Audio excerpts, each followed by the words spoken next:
Hari ni nak masak kuah kacang. Mula-mula kita kena sangaikan kacang. Kacang ni 800 gram. Nak sangai kacang ni kena bersabar. Kena sentiasa kacau dan api kena kecil. Kalau nak tahu kacang tu dah okey, kita ambil kacang ni sebiji dan rasa dia punya kulit. Kulit dia dah rapuh, maknanya dah okey. Bila dah okey tu bolehlah pergi blenderkan dia bagi halus. Nak tumbuk pun boleh.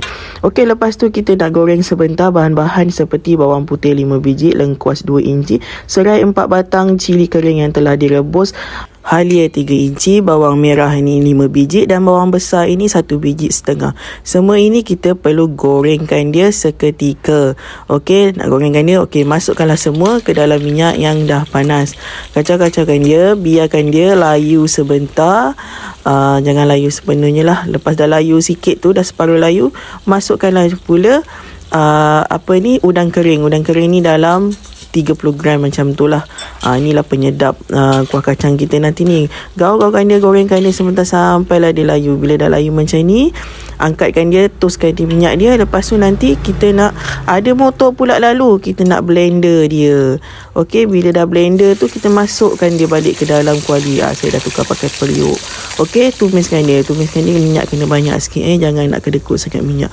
Bila dah pecah minyak sikit macam ni, kita masukkan pula kacang tadi. Saya separuh saya blender memang bagi halus dan separuh lagi tak berapa nak halus, kasar-kasar sedikit. Okey, lepas tu kacau-kacaukan dia, bagi dia sebati dengan bahan-bahan tumisan tadi biar dia serap semua kat kacang tu. Bila dah dah masak sikit, dah naik minyak sikit macam ni, masukkan gula Melaka. Saya guna 1 ketul besar gula Melaka ini. Lepas tu kacaukanlah dia, bagi dia sebati sedikit. Okey, lepas tu masak dia sampai dia pecah minyak macam ni. Dah nice lah ni. Okey, masak ni memang minyak kena banyak. Jangan nak diskaun ni. Lepas tu kita letakkan kicap sedikit. Saya letak dalam 2 sendok ni lah.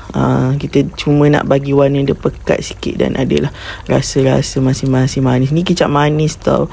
Okey, kacaukan dia, bagi dia sebati. Lepas tu masukkan asam jawa. Paste asam jawa. Saya masuk 5 sudu.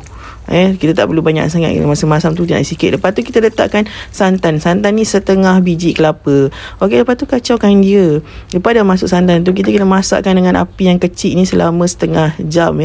Biar santan tu masak betul lah. Dia tak mudah basi lah nanti. Macam ni.